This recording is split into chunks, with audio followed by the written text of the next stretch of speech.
All right, welcome in to Hour 2 of John Bachman Now. We're just now wrapping up Pete Hegseth meeting with his Israeli counterpart today.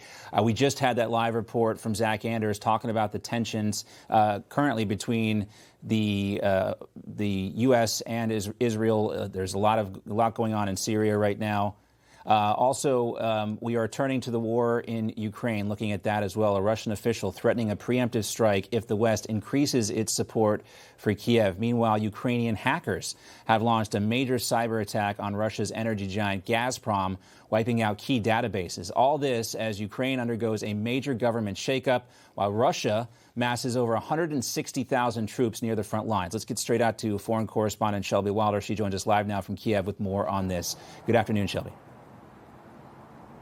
Hey, John, great to be with you. Well, as you said, a lot of Ukraine developments to unpack here. I just want to know off the top, we should mention that Russian attacks in the last 24 hours have killed at least 7 and injured 25 civilians across the country. Meanwhile, former Russian President Dmitry Medvedev, as you had noted with that Russian official, once again threatened the West, saying preemptive strikes should be considered in reaction to President Trump's weapons announcement earlier this week and increased support for Ukraine. This comes as the Kremlin has so far essentially rejected President Donald Trump's 50-day ceasefire ultimatum for Vladimir Putin, giving him this opportunity, this window to make peace until he otherwise is going to face severe sanctions. The Kremlin has responded this week, saying that it does not respond to threats.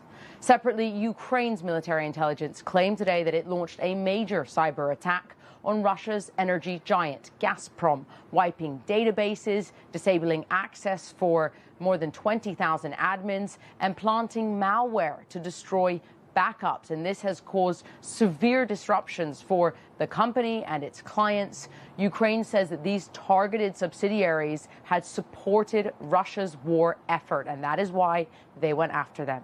Otherwise, domestically in Ukraine, the country has undergone a major government shakeup this week. President Volodymyr Zelensky appointed a new prime minister, defense minister, ambassador to the United States, among other key officials. Now, the new prime minister, 39-year-old Yulia Sviridenko, helped secure the U.S.-Ukraine minerals deal. She was essential to that. And she's now going to focus on ramping up. Her responsibility is to focus on ramping up weapons production within the country, again, trying to make Ukraine extremely self-sufficient, but also trying to stabilize the country's wartime economy. So some big tasks ahead for her. Otherwise, on the battlefield, alarms are being raised that Russia could launch a major summer offensive within the coming weeks. There is already offensive underway, but this is about making this push. And many are questioning whether it's in regards to this 50-day window. Is the Kremlin trying to, again, gain ground before it thinks it will have to come to the table and negotiate? We are following reports that some 160,000 Russian troops are amassing near the front lines. But their progress, for the Kremlin, has been extremely costly, with heavy Russian losses reported at the front lines. So many developments out of Kiev. We're actually currently under air raid sirens here. You can't hear them because the sirens started about 15-20 minutes ago to warn us that there is a potential threat from Russia. And then those sirens stop as long as this may last. And then when it finishes, that siren sounds again to inform people the threat is over. But we are currently under air raid warning here in Kiev. So we'll see what is to follow. Otherwise, John, handing it back to you. Of course, Shelby, and stay safe there. We think about you often, given those recent drone attacks on Ukraine. All right, let's talk more about a breaking story that's coming into us just in this moment. There is new whistleblower documentation that shows that Barack Obama requested a new intelligence community assessment to blame Russia for the 2016 election interference when there was no evidence to back that up. And a lot of this apparently was directed by the former president himself, Barack Obama. Let's welcome in now James Rosen. He is just getting this information as we are as well. We're going to try to walk through it as best we can. James, good afternoon. John, good afternoon to you. Amid the great drama over the release or non-release of additional materials relating to the Jeffrey Epstein investigation, the Office of the Director of National Intelligence, ODNI, essentially the top of the U.S. intelligence pyramid in this country, has quietly today released some additional documentation from the period from when Mr. Trump was first elected as president in November 2016 through the transition to the Trump inaugural of 2017. This was a period of frenetic activity for the U.S. intelligence community as it struggled to grapple with the evidence that might have pointed at that time to Russian interference in the U.S. election. The gist of the new documents that we're seeing so far, and we've got a lot to read through. I'm going to hold up what we've just printed out, which is about 200, maybe 150 pages worth of documents. As you can see, it's heavily redacted in places. But the gist of all of this is as follows, that from August to December 8th of 2016, it was the consensus of the U.S. intelligence community, according to these new documents released by ODNI, that, quote, Russian and criminal actors did not impact recent U.S. elections. But then something changed. There was an important meeting held, according to these new documents, on December 9, 2016, involving key officers of the U.S. intelligence community. And there, apparently, a decision was taken that the Obama administration in its closing days should indeed be publicly leaking to the effect that the Russians did hack this election. And after December 9, quote, according to these new documents, the line from the Obama administration was, Russia has attempted through cyber means to interfere in the outcome of an election. So we're still going through these documents, but the gist of them appears to suggest that on the 9th of December, the Obama administration shifted gears and abandoned the consensus of the intelligence community for the entire summer and fall leading up to that date, that Russia had really not the capability or the means to hack the election. And then after that big meeting on the 9th of December, the Obama administration shifted gears and started leaking publicly about Russian efforts to hack the election. John. And the question, of course, that many of us are drawn to immediately after this is who was the one who directed the intelligence community to make this change, to make this pivot. And I'm often reminded, James, of the video we just showed there on the screen of President Trump, President-elect Trump at the time, meeting with Barack Obama in the Oval Office. There are a lot of questions that also exist now based on some of the information that's come out recently about the possible criminal probes of people like James Clapper and James Comey. There are also questions raised here based on this information that we've been able to glean through very quickly here about the connection between the CIA at that time and the FBI. As everyone knows, the CIA should not be involved in any kind of domestic surveillance or intelligence gathering. And we have to ask those questions now. What was their role and what was the coordination, the collusion, you know, for lack of a better word, between the FBI and the CIA? So, according to these new documents released by the Office of the Director of National Intelligence today, and as I caution our viewers, we're still making our way through them, and they are heavily redacted. Apparently, the DNI at that time, James Clapper, was a key figure in all of this. His talking points from before the White House meeting on December 9 have now been released as part of this this new declassification effort.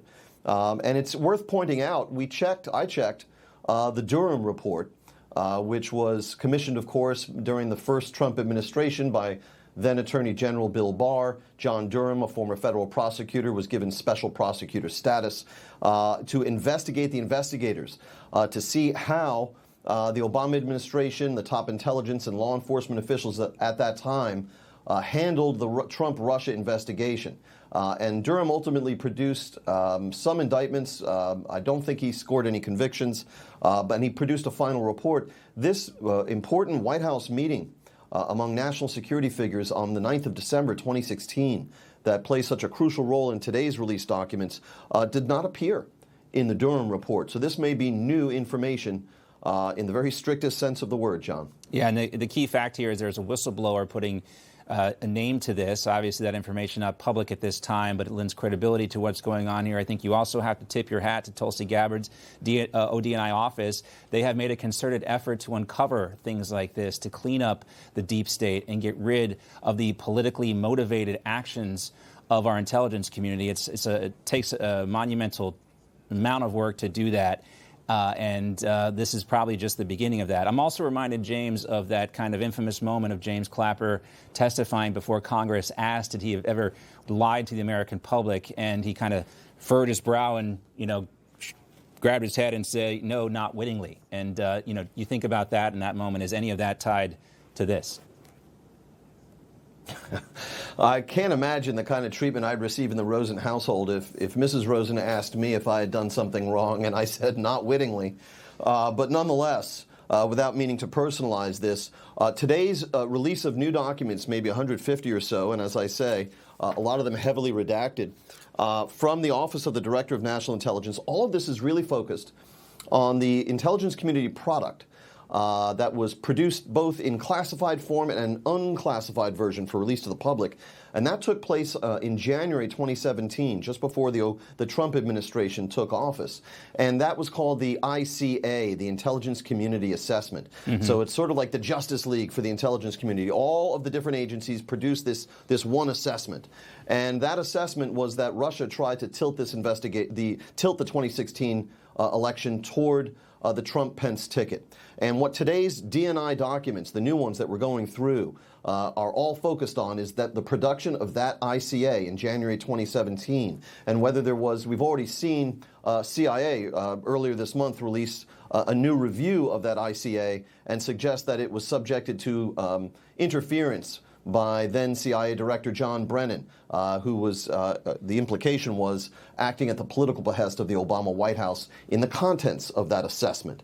Certainly that assessment, when it was released on the eve of the new Trump administration in early 2017, colored perceptions of the incoming administration. And so it had a long historical shadow. And now what we're seeing through CIA and now DNI is a top-to-bottom review of how the intelligence community produced that assessment about Russia wanting to tilt the 2016 election to the Trump-Pence ticket. And once again, just to reiterate, the new assessment from ODNI, the Director of National Intelligence, is that the key event was a meeting at the White House on December 9, 2016, where the Obama administration decided, according to these documents, to change its tune about Russian activity in 2016. Yeah, the official assessment from the intelligence community in August through December 8th, as you indicated, quote, Russia and criminal actors did not impact recent U.S. elections. And then something changed after that meeting, December 9th.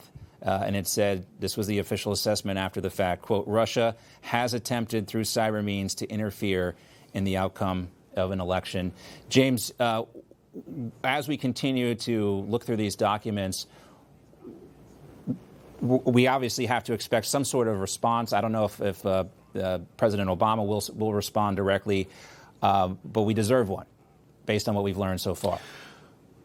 These are high stakes. As we've seen, there have been some calling recently for criminal investigations of some of these Obama-era intelligence figures, some of whom have been testifying about these matters relating to 2016, 2017, as recently as 2023 in closed-door testimony before congressional investigators. And so the statute of limitations for perjury, generally speaking, is about 5 years. But if some of these officials gave false or misleading testimony to congressional investigators about these very subjects in 2023, then the statute of limitations will not have run yet, and some of these figures could be exposed to potential criminal liability. We want to point out the two statements that you just read that ODNI is calling attention to. An intelligence community assessment as of the summer of 2016, quote, Russia and criminal actors did not impact recent U.S. elections. And then the sharp change after the December 9 meeting at the White House, quote, Russia has attempted through cyber means to interfere in the outcome of an election. You just read these aloud. It's important for our audience to understand they're not necessarily in direct conflict with each other. It can be true that Russian and criminal actors did not impact the election, and it simultaneously could be true that Russia has attempted through cyber means to interfere in the outcome of the election. So those are not directly in conflict. But again, as we make our way through these documents, we expect to see, as ODNI is promising, that there is new evidence that the Obama administration sharply changed its internal assessments and what it was putting out for public consumption after that December 9 meeting at the White House. Well, and people will have to pardon my 2-minute commercial breaks here, but I've been trying to read through them, and I believe there is some information here that came from the intelligence community prior to December 8th that said Russia did not have the ability or the wherewithal to really do what was the accusation was after December 9th. James, great to have you with us. I know you'll be working this story throughout the rest of the day. We'll look forward to that. And we will be joined here by Matthew Foldy in just a moment, who's also covering this story from the Washington Reporter. James, thank you. But again, when you look at this and what took place after President Trump's election, in the time from his election to when he took over, the Crossfire Hurricane investigation, all the media reporting about Russia collusion possible based on these false reports. All right, Matthew Foldy is able to join us now. He's also working on this story for us today. Matthew, give us your assessment of what you've learned so far from the information that's been released from the Director of National Intelligence Office. Great question, and with same disclaimers from James of this is the definition of an evolving story, but this is a historic expose of Russia collusion and the Obama administration. One thing that is really worth emphasizing is that these documents, which Tulsi Gabbard just put out today, lay the blame for this directly at the feet of Barack Obama. You know, there's a lot of criticism of the Trump administration for politicizing intelligence. But, John, this is the original sin, basically, of politicized intelligence in the era that we live in now. One day, the intelligence community assessment is that there was, and I did go through the documents enough to see that they said, to the extent that there was any foreign meddling in the 2016 election, none of it was anywhere near decisive whatsoever. Okay, so they have a meeting where the top intel staffers, all outgoing people, they're all probably negotiating with CNN to get contracts, and they say, Russia was not decisive in the 2016 election. 2 days later, as these emails from a whistleblower say, at a direction from the president, that would be Barack Obama, the Intel Committee completely flips its assessment. Okay, that is the definition, probably the dictionary definition of politicized intelligence. I want to add two other things that that make this story even bigger. You know, John, when you were last here last week, we were talking about this Washington Post journalist, Ellen Nakashima, who Tulsi Gabbard herself put on blast for failing to do basic journalism. This is the woman who, again, in my categorization, acts more like a drug dealer than a journalist. She was calling DNI staff, pretending to not be with the Washington Post, pretending to basically concealing her employment to try and convince them to give documents over that she would not be privy to, that would, asking them to break the law here. And then when Gabbard's staff, we were talking about Olivia Coleman, the press secretary, was saying, hey, here's our statement. Can you put this in there? Nowhere in there did this woman, Ellen, put in. Okay, so why does this matter here? Almost 9 years ago, when this Intel meeting happened on December 9th, 2016, who was the first person with the story about how it's all Russia's fault? It was Ellen Nakashima. So a lot of this ties back here. And then another thing worth noting is I published a story on this now 17 minutes ago, and we got the first take from Congress on this report from Tom Cotton, who's the chairman of the Senate Intelligence Committee. Tulsi Gabbard said that she's going to be sending all of the relevant documents to the Department of Justice to potentially prosecute people here because, wow, if you are lying about this, trying to sandbag Trump from before he even takes office, that is quite a big deal. And Tom Cotton and Tulsi Gabbard, it's no secret, they do not always see eye to eye on things. But not only is he seeing eye to eye with her on this, I mean, John, this is probably what Trump wants to see from DNI. Sure, this is a bombshell revelation that does help Trump. And you can take out your Trump was right about everything jar and put another quarter in it today. But this is, as she was saying, this is a definition of not a political finding. She's saying, hey, if the IC is being told by the White House to tamper with its findings, which is exactly what she is being criticized of, mostly baselessly, then that is something that should concern every American, whether you're Donald Trump or John Bachman. I think, again, when you look at these documents themselves, it really just underscores what many people have suspected for a long time about what happened between the election and why Donald Trump had his first administration basically hijacked from the beginning. And it was, it's amazing he got done what he was able to get done, considering things like this. You think about all the ink that was wasted on these stories and the special counsel, the Robert Mueller investigation, so forth and so on. Matthew, we'll look forward to reading more on your reporting on this. Stand by for us. Also, James Rosen will have more on this as well. And hopefully get this to Mike Carter so he can ask President Trump if that opportunity arises at the 2:30 bill signing as well. All right. Matthew, thank you. Great to be with us. Great to have you with us today. Friday.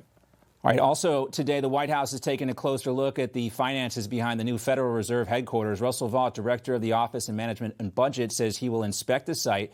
Recently, the Federal Reserve headquarters underwent a $2.5 billion renovation project that went more than $700 million over budget. Vought says his department sent a letter to the Federal Reserve Chairman Jerome Powell last week accusing him of grossly mismanaging the Fed. President Trump is also battling a minor vein condition after noticing some swelling in his legs and some bruising on his hands last week. And his physician says he's dealing with something called chronic venous insufficiency. That's when veins in the legs struggle to pass blood through them. Despite discovering the condition during a physical, the president's doctor says he is in excellent health. The condition is common in people over the age of 70. A project to bring offshore wind power to New York City has fallen apart. The state says that it ran into a problem with federal permitting. Officials say they will now end the project to protect taxpayers from extra costs. The project was originally expected to deliver up to 8 gigawatts of offshore wind power to New York City by 2033. A study is raising questions about a popular zero-calorie sweetener. University of Colorado in Boulder is looking at the vascular safety of ethereal, which is a sweetener found in many diet beverages and low-carb foods. Findings pushed in the Journal of Applied Physiology show that it can alter human brain blood vessel cells and also raise the risk of having a stroke, showing what people thought was a healthier option might not necessarily be the case. Still ahead, the Democratic Party really needs a makeover, but instead of changing actual policies, they are focused on using more bad language. Comedian KP Burke will talk to us about that and Stephen Colbert's exit from CBS. That's next.